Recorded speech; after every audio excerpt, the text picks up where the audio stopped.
byari muri cya gihe abanyayisirayeli bari bamaze kwijandika mu byaha ndetse abantu bararenze ku isezerano bagiranaga n'Imana. Rero buri urubanza rw'Imana ntiruva mu nyanja. Imana yarabaretse nayo ibateza abanyafilisitiya ibateza abafilisitiya b'abanyarugomo b'abagome ndetse b'abanyabyaha batagiraga imbabazi na nkeya habe namba. Cyane ko icyo gihe abanyafilisitiya bari bameze neza bamaze kuvumbura uburyo ibyuma bikomeye bicurwamo, mu gihe abanyayisirayeli bo bari bakirwanisha ibyuma bya bronze, mu gihe abafilisitiya b'ibyabo byabaga bityaye binakomeye. Nta kindi cyabaye, abanyafilisitiya baragiye bigarurira abana ba Aburahamu imyaka isaga 40 barimo bagira abacakara abanyayisiraheli. Ariko nk'uko mubizi, Imana ntigita abantu bayo, nta nubwo yigeze ibareka. Nibwo mu bwoko buriya mu miryango ya Isiraheli habagamo umuryango witwa Abadani. Nibwo mu nda y'umugore wari uhatuye, Imana yo yari iri gutegura igitangaza kandi kidasanzwe. Uwari ugiye kuvuka yari agiye kuzahindura amateka y'ibintu byose, yari kuzitwa Samson. Iyi ni inkuru y'umucamanza watinywaga kurusha abandi bose muri Isiraheli, wafashe intare akayishwanyaguza n'ibiganza bye bibiri, bamwitaga Samson. Kora subscribe kuri YouTube channel ubundi dukomeze tumenya ngo ni ibiki. Ariko inkuru ntabwo ari uko yatsindaga gusa, ni n'inkuru ishingiye ku kurimbuka kwe no gutsindwa kwe. Samson yari afite intege nke, abagore. Ubundi urugamba yarwanaga rukamugora, si urugamba rwo kurwana n'imbaraga hanze ngo ari kurwana kubita cyayizwe, ahubwo ubwibone bwamubagamo idani nibwo bwatumaga atsindwa kenshi cyane bishoboka. Mu giturage cyabaga mu misozi nibwo habaga umugabo wavukaga mu muryango w'Abadani. Habaga umugabo witwaga Manowa ndetse yabanaga n'umugore. Bari abantu bari aho basanzwe bafite agahinda bamaranye igihe kinini kuko batabashaga kubyara. Ibi rero byafatwaga nk'igisebo muri iyo myaka. Ariko umugore yari ameze nk'aho ari gutegurirwa ikintu cyagutse cyanyacyo. Abantu bari bamaze igihe kinini nta butabazi babona, nta n'iki byose. Umunsi umwe ubwo umugore yari ari mu murima ari wenyine, yagiye kubona urumuri ruramuzengurutse. Marayika aramwigaragariza, arangije aramubwira ati utwite umwana. Aramubwira ati ugiye gutwita umwana, ariko uwo mwana uzabyara azaba ari umuntu. Ubu rero wirinde, kubera ko ntabwo wemerewe kongera kunywa inzoga, kandi ntuzagire ikintu urya kidatunganye. Ugiye gutwita, ubyara umwana w'umuhungu, umutwe utazigera ukorwaho n'urwembe cyangwa icyuma icyo ari cyo cyose. Uwo mwana azaba ari umunazerite. Abanazerite murabazi.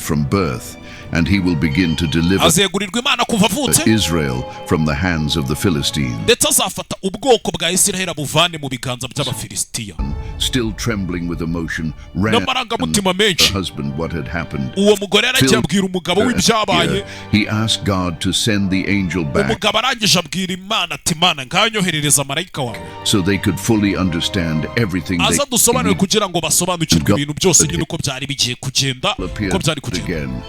And repeated the message. They would have a son who follow the Nazirite vow. Being a Nazirite was a very special promise to God. It meant that person would be completely dedicated to Him. Promise the child would have to follow some very important rules. Never drink wine or any similar beverage. cyangwa ikindi kintu kigendanye nayo. Never touch anything considered unclean. Ntuzigera ukora ku kintu kitejejwe. And above all, ikirenze ibyo, never cut his hair. mutazigera mumukata umusatsi. Filled with respect and gratitude, yumvishije yishimiye Imana ndetse n'icyubahiro kizamuka muri wari kinje. A sacrifice on a rock. Nibwo yagiye gutambira Imana igitambo ku ibuye. Incredible happened. Kubera ibyari bibaye kandi bidasanzwe. The fire from the sacrifice rose. Umuriro wavaga muri icyo gitambo wazamukaga ujya mu ijuru. The angel of the Lord ascended with the flame. Nibwo Imana yamanutse imanukana n'ibishashi by'umuriro. Noah, terrified, said to his wife, "We're going to die for sure." Nibwo yabwiye umugore ati tugiye gupfa pe. But his wife, full of faith, answered, ariko umugore yari yuzuye kwiringira no kwizera kwinshi. To kill us, he wouldn't have accepted our gift. Aravuga ati Imana ari twica ntago yari kuba yaduhaye impano y'umwana. Bari bageze igihe bamaze imyaka myinshi nyine batabyara. Hari haciyemo igihe kinini. Barrenness came the promise. From that woman was born a child bwatinze uwo mugore nibwo yaje kubyara umwana. From the womb to deliver the chosen people. Ndetse uwo mwana yavuye mu nda yari yararemewe kuzabyara umwana uzafasha abantu bagize gute, abantu batoranyije. No coincidence. Ntago byari ibintu bihuriranye cyangwa iki. Samson means little son. Samson ubundi byavugaga umwana muto w'umuhungu. Because in the midst of the darkness of Philistine oppression, abanyafilistine bari barashyize ku bwoko bwa Isirayeli. Light announcing the dawn. Yari agiye kuza ameze nk'iki, ameze nk'umutabazi. Of liberation. From childhood, Samson was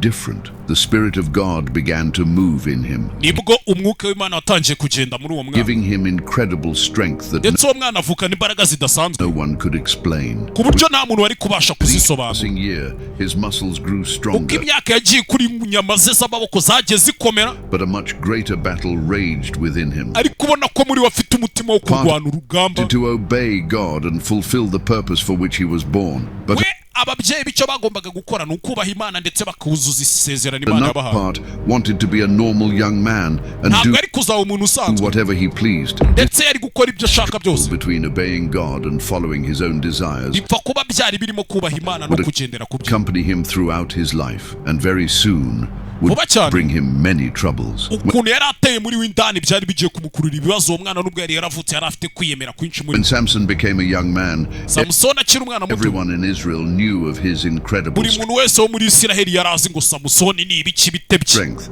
but also his impulsiveness. They knew he acted without thinking. Bari babizi ko ari umuhubutsi yakoraga ibintu ahubagurika. Himself be carried away by what he felt in the moment. One day, he went to a Philistine city called Timnah. Yagiye mu mujyi w'Abafilisitiya witwaga Timuna. And there he saw a beautiful Philistine woman. Nibwo yaje kuhabona umugore w'umunyafilistiyakazi mwiza cyane. The Philistines were enemies of the people of Israel. Kandi mwibuke ko abanyafilisitiya bari abanzi mu bwoko bwa Isiraheli. Those who had oppressed and colonized them. Bari barabakolonije barabacakaje. They didn't follow God's laws. Cyane ko Abafilisitiya batanagenderaga ku mategeko y'Imana. Samson didn't care that she was a Philistine. Ariko Samsoni we ntiyabyitaye ko uwo mugore yari umufilisitiya. He simply saw her.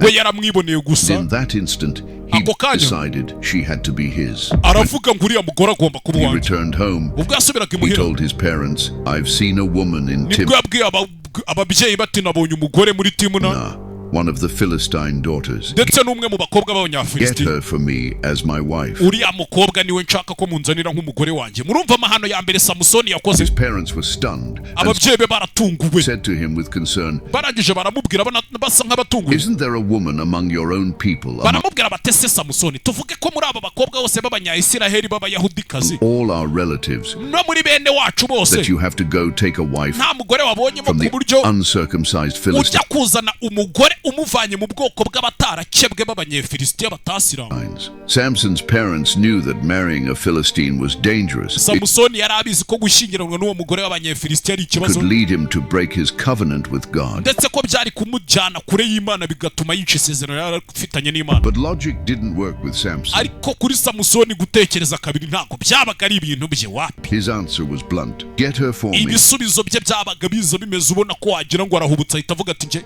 icyo nshaka ni uriya mugore. The one I want. Niwe nshaka wenyine. To everyone watching, it looked like nothing more than a reckless young man's whim. But what no one knew was that this act was actually the first piece of God's plan ariko ntago abantu bari bazi yuko we ari ikintu cya mbere yari agiye kurengaho kandi yari yarasezeranyijwe n'Imana mu mupangu w'Imana yari ameze nk'uwangije Samson and his parents set out on the road to Timnah. Nta kindi cyabaye ubwo ababyeyi be barabyemeye bafata urugendo na Samsoni bari kwerekeza i Timuna. At one point, Samson veered off the main path and ventured into a place dangerous for him, a vineyard. Samson ahantu yari ari kujya ubundi hari ahantu hameze nk'ari mu bibazo pe. Samson had three main prohibitions. Ubundi Samson imbere y'ibindi byose yari afite ibintu bitatu yari yarabujijwe n'Imana ubwo Imana yabonekeraga ababyeyi be mu isezerano. Drink wine. Icyambere Samson ntiyagombaga kuzanywa inzoga na rimwe. Touch anything unclean. Cyangwa ngakore ku kintu kigize gute kitejejwe. Couldn't cut his hair. Cyangwa se ngo yogoshe umusatsi wiwe. Suddenly the silence shattered. A deep, blood-curdling roar. Aho niho haje kubera ikibazo bari mu nzira bari kuja muri Timuna rero. Echoed through the vines. Nibwo batangiye kumva ikintu gitonoma kandi gitonoma bihambaye. From the thick undergrowth, a young lion leaped out. Nibwo hasohotse intare y'igisore kandi cyari kisore nyine intare igaragara kari igisore kinini. Strong, hungry, and gishonje gikomeye kiremereye babibona. Straight for him. Samson stood alone without sword or shield,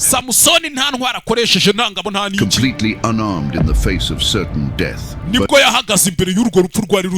in that exact moment, the Spirit of God came upon him, and supernatural strength flooded every fiber of his being. Fear vanished, replaced by overwhelming power. And with his bare hands, part as easily as if it were a young goat. Occurred, but later, when he was returning to marry the woman, he went back to the place where he had killed the lion. He approached the dead animal's carcass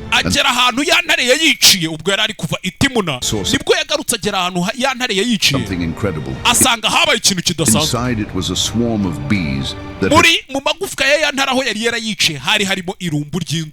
built a honeycomb full of honey. Samson reached in, scooped out the honey and ate it as he walked along the road. He even gave some to his parents. He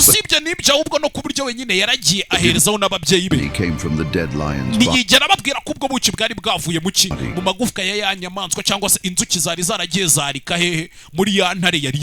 But this seemingly insignificant act was actually very serious. As a Nazarene,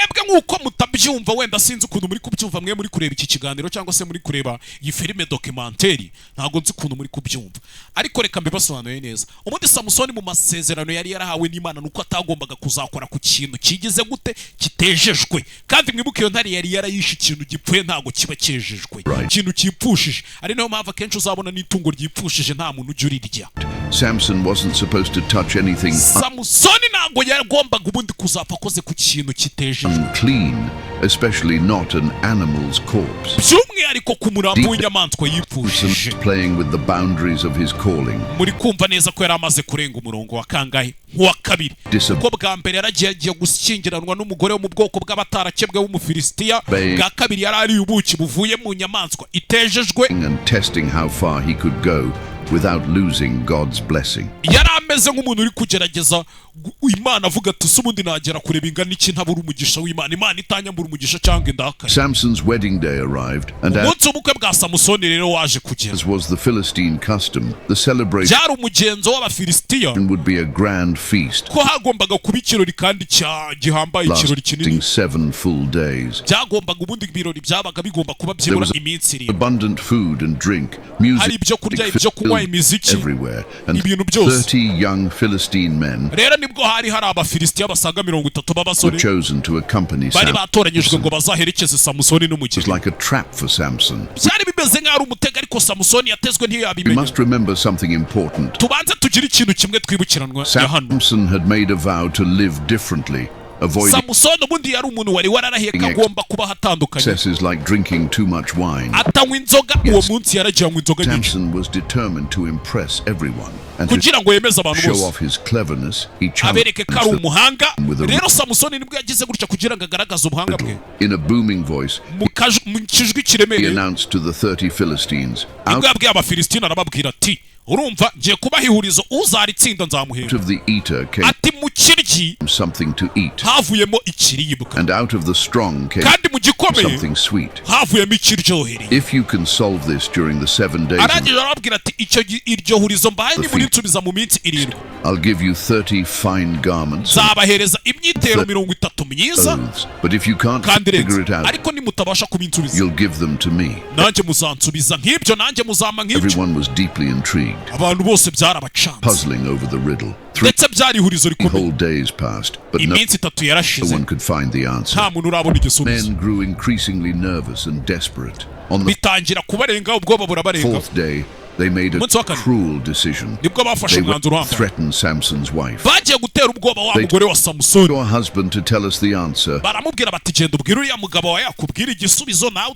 uzukitubwire, sibyo? or we'll burn you and your father's house. cyangwa se tuze kugutwika, tugutwikane n'iki n'inzu ya sko na sko tubatwikane. Did you invite us here just to rob us and make us poor? The woman, terrified, kubera ko ntago mwadutumiye hano ngo mutugire ibigoryi cyangwa mutugaragaze nk'abakene, went to confront her husband. nibwo umugore byamucanze arangije kujya kubwira umugabo wiwe. She said, you hate amuryamye mu gatuza aramubwira ati, namwe abagore se simubazi, me. aturanyanga, You don't love me. You've given my people a riddle. wahaye abantu ihurizo, abantu banjye bo mu bwoko bw'iwacu, You haven't even explained it to me. niba nari nsobanura iryo hurizo. Snapped back harshly. I haven't nibwo Samusoni yahise nyine adatekereje kabiri, told my father or mother. aramubwira ati, nta nubwo nigeze mbisobanurira data na mama. Why would I tell you? She wouldn't stop crying, and every single day left of the umugore akomeza kujya kumubangamira, she akamubangamira, iminsi iragenda irisunika, held out as long as he could, but on the umugore ararira. 7th day, ariko bigeze ku munsi wa 7, worn down by the pressure, he nibwo Samusoni amaje kuregwa na pressure uwo mugore yamushyiragaho, revealed the secret. nibwo yamubwiye He immediately ran to tell her people. akimara kumubwira ibanga, nibwo umugore yahise yirukanka ajya kuribwira bene wabo. Before the sun went down,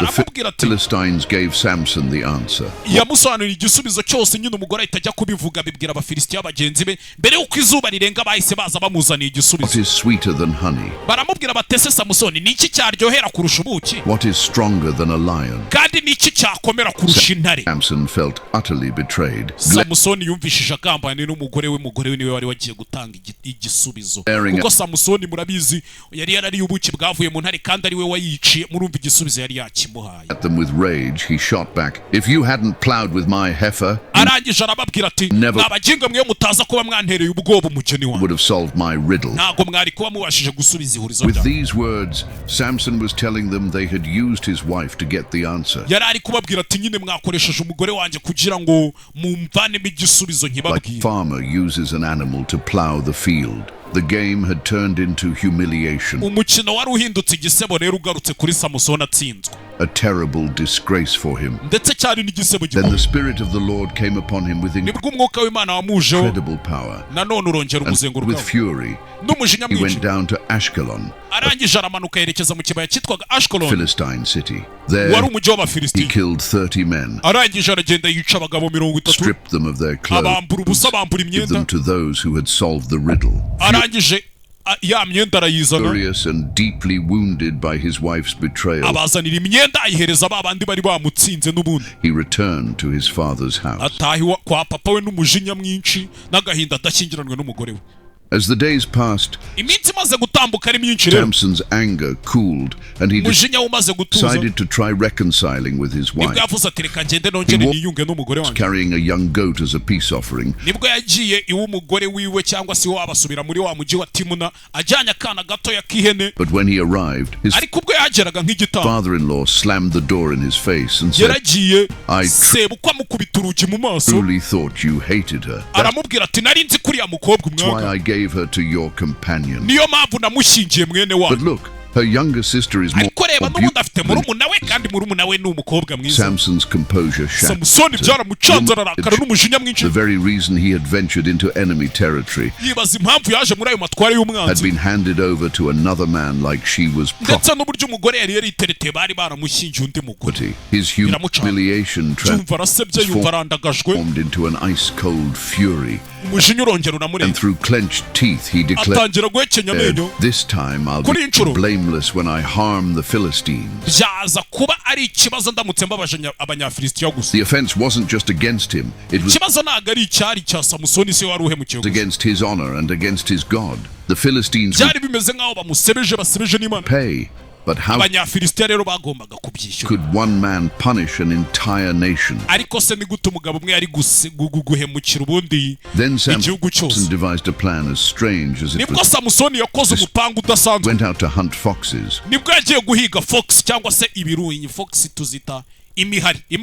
Or more precisely, jackals, and captured 300 of them. He tied them together by their tails, 2 by 2, and fastened a burning torch between each pair, then released them into the Philistine field. Fire spread like a devouring. Result was apocalyptic. Flames raged through the crops.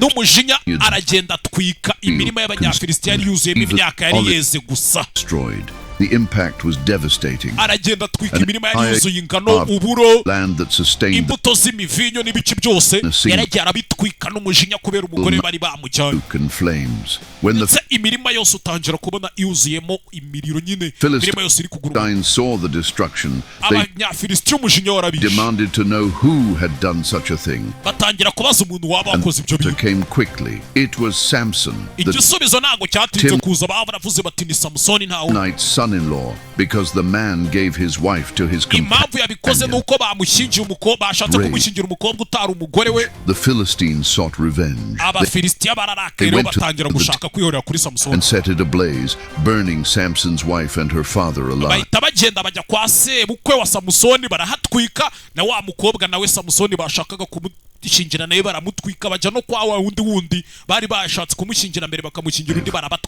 Samson, like a crushing blow, the woman who had started it all, the love that had brought him to Timnah, had died because of him in the cruelest way imaginable. His grief transformed into a burning thirst for revenge, and he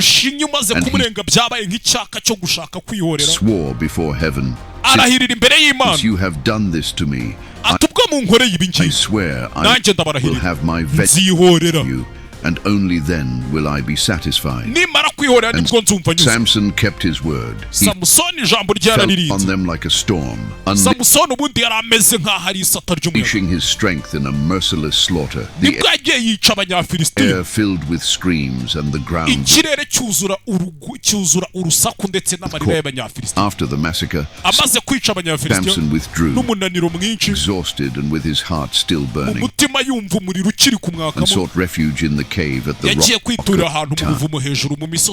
Would not let such an offense go unpunished. They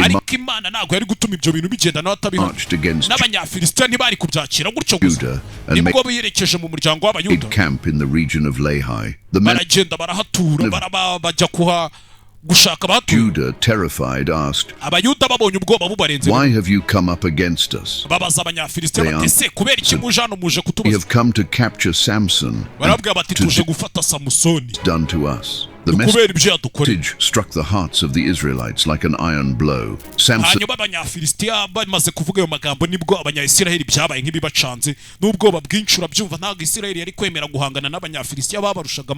had provoked a war they were not willing to fight. They weren't thinking about freedom from oppression, but about survival. So bashaka ko cyari ukurokoka. They decided to act. Nibwo bavuze bati tugira ikintu dukora. Then 3,000 men of Judah went down to the cave. Nibwo abagabo basanga ibihumbi bitatu b'abayuda at the rock of Etam. Bagiye kuri rwa rubuye rwa rutare Samson yaragiye kwitsimba. Where Samson was hiding. 3,000 of his own brothers sent ibihumbi bitatu bavukaga mu bwoko bw'iwabo b'abayahudi. Not to support him. Batagiye kumufasha ngo barwane. But to hand him over. When they cyangwa ngo bamutere ngo mu bitugu ubwo bagiye kumufata ngo bamuhereza abaki reproach and said, "Don't you know the Philistines rule over us? What have you done to us?" To them, Samson wasn't a liberator but a problem. Strength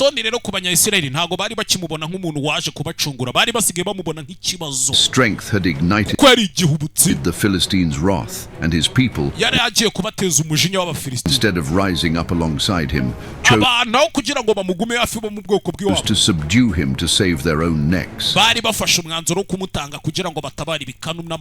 Samson looked at them and answered coldly, "I only did to them what they did to me." The men of Judah didn't stop there. "We've come to tie you up and hand you over to the Philistines." Samson could have defeated them right there, but understanding this was part of God's plan, and seeing his people's fear, he agreed to be bound. He asked only one thing, that they not kill him themselves. They swore to this, tied him with 2 new ropes, and led him from the rock to deliver him to his enemies. When they reached Lehi, the Philistines shouted in triumph. They finally had in their hands the man and humiliated their armies. But in that instant, the Spirit of the Lord came upon Samson. Suddenly the ropes binding him became like fell from his arms as if they had never existed. And the he found was a jawbone. The donkey that had been. He gripped it tightly and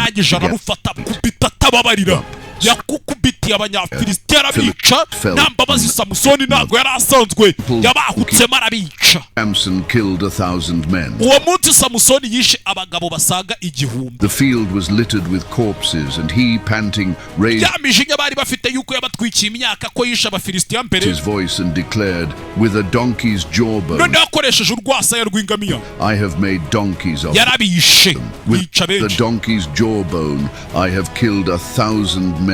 Arangije aravuga ati nishe abafilisitiya mbere ariko ubu nkoresheje urwasaya rw'ingamiya nishe igihumbi. When the battle ended, Samson urwo rugamba rumaze kurangira yamaze kubica. Exhausted, Samusoni yarananiwe, so tired and thirsty he was about to collapse. Ndetse ntago byatinze, and he cried out desperately to God. Samusoni bimucanze yikubise hasi. "You have given me this great victory. Arangije aravuga ati se w'Imana umpaye intsinzi yose, now die of thirst and fall into none nicwe n'icyaka kweli." Yarananiwe, icyaka kiramwica, inyota iramwica. Know you? Suddenly ako kanya kivuga gutyo crack opened in the ground, nibwo ubutaka bwamanyutse and water began to flow asohokamo isoko y'amazi. from it. Samson drank, Samusoni aranywa, gained his strength and felt alive again. ndetse amaze kunywa ayo mazi yumva abaye That's muzima. why the place was called En-Hakora, aho hantu bahise bahita Ani-Hakora niko yahise, which means byari the bisobanuye spring of the one who called out.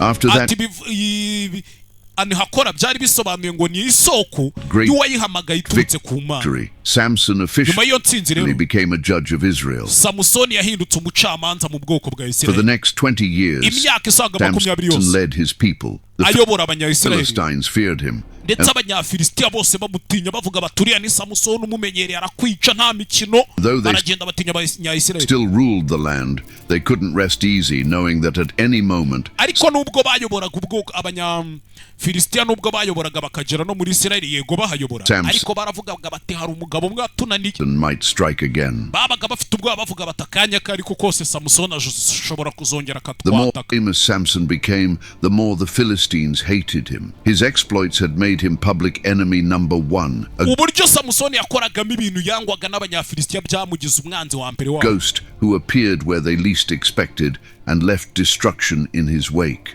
But Samson still had the same fatal weakness. ariko Samson we n'ubundi yagiraga intege nke nk'uko bisanzwe. Women. One abagore night he went down to Gaza, one of umunsi umwe nibwo yagiye muri Gaza. the most important Gaza hari muri Filisitiya n'ubundi and fortified Philistine cities. wari umwe mu mijyi yari igezweho y'abafilisitiya. There he sought out a prostitute and spent the night with her. nibwo yagiye kugura indaya. Samson mu ndaya ntabwo yabaga asanzwe, birangira araranye n'indaya. It was a reckless act, cyari igikorwa cy'ubugoryi ndetse kidashimishije Imana, kitayihashije icyubahiro. walking into the heart of enemy territory, into a walled city, crawling tekereza nk'umugabo wakiranuye Imana yashakaga ko akiranuka ayobora ubwoko bw'Imana, with soldiers just to satisfy a fleeting desire. arangije Imana yari yaramuhaye byose nta kitamukorera, yaramuhaye ibizigira, yaramwubahishije, yaramuhaye imbaraga. That Samson was in Gaza spread Samusoni rero ubwo yari ari muri like Gaza, wildfire. inkuru zaragiye zirakwirakwira kuko yari yinjiye mu mujyi w'abafilisitiya. The Philistines locked the city gates and posted guards at the abanyafilisitiya nibwo batangiye gufunga amarembo y'umujyi bashyiraho abarinzi entrance,